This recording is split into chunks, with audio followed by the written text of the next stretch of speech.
Maswerteng umaga po mga ka-STL. Narito na pong resulta ng STL Laguna para sa araw na to, first draw November 15, 2024. Araw ng Biyernes, naway ang mga natayaan nyo pong mga numero kanina ay manalo nawa ngayong umagang ito, 11 AM. Kaya't kunin nyo na po yung mga tickets. Narito na pong resulta.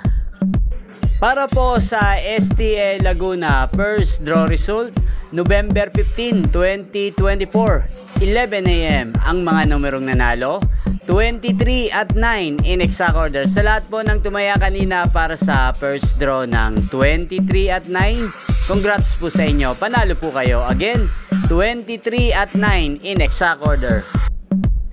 At ngayon, shoutout po natin sa STL Laguna ngayong araw na to si Ate Joanne. Ate Joanne ng Laguna, shoutout po sa iyo. Naway ang mga tinatayang mong mga numero sa STL Laguna ay magsipanalo nawa.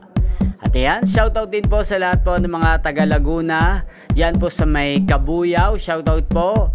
Sa Barangay San Roque, San Pedro Laguna, shoutout po sa inyo. At sa Barangay Landayan, San Pedro Laguna, shoutout po sa inyo. Ayan, nyo pong napanood ang resulta ng STL Laguna sa channel na to, Roderick Hernandez TV. Maraming salamat po sa patuloy nyo pong pagsuporta sa aking channel. Huwag pong kalimutang mag-subscribe at magkita-kita pong muli tayo mamayang alas 4 ng hapon dito lamang po sa channel na to.